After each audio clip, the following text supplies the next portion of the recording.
Hey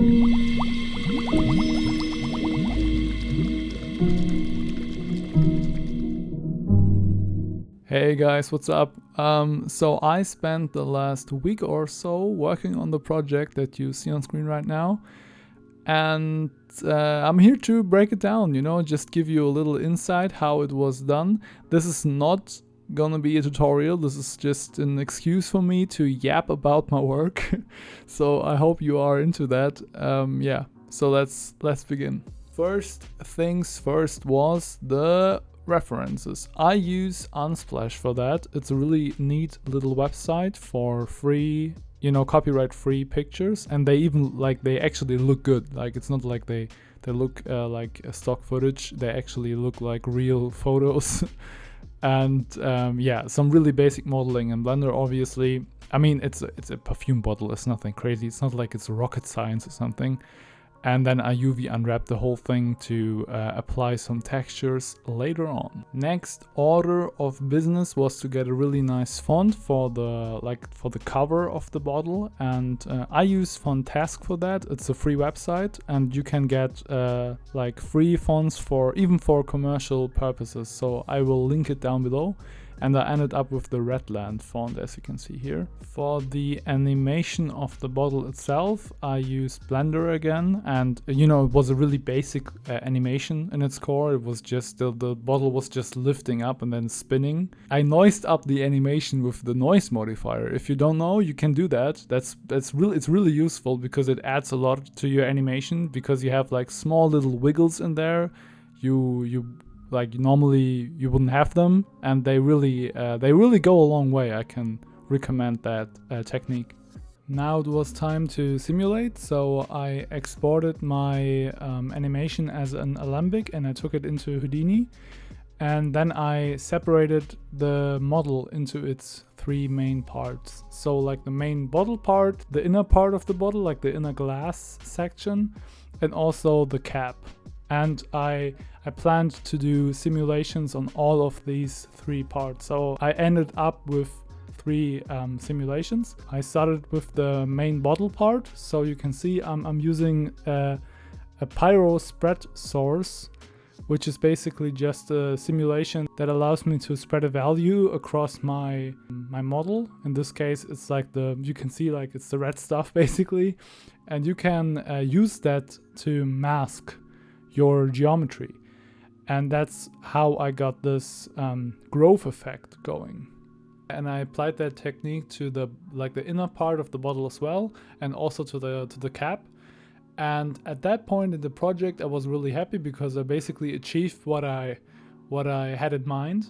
But I realized that this effect on its own, it's kind of boring. It could use some more detail, right? And that's why I created a second mask on every model to drive a displacement right behind the leading edge of the growth effect. And you can see there are these patches. I created them with noise, and I displaced them with a wax.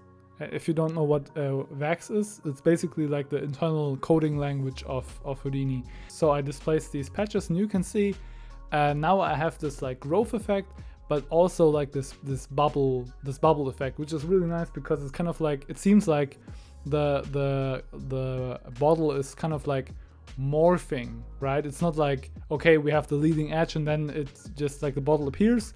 It has some state in between, which I feel like it goes a long way. It adds a lot to the whole animation. And right now you can even see there's this thick leading edge, which was basically just it was just a very, very front part of the whole growth effect. I just deleted the other stuff, extruded that, and then I merged them together again. So, I have them combined. You can see it right now. Actually, I think that's pretty much it for the Houdini part of things. So at that point, I started the title animation in After Effects. And since this was not a client project, I could just put anything I wanted on the front cover of the perfume bottle. And I chose Redland, you know, because it was the name of the font. I thought it was like convenient. And yeah, so I did a little animation in After Effects as well, you know, like some organic reveal title animation.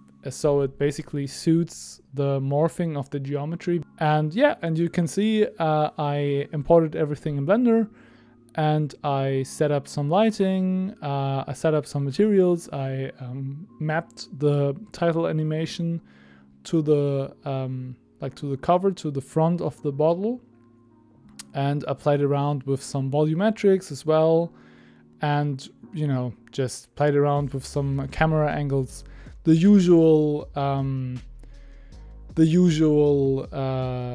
stuff you do when you want to render something.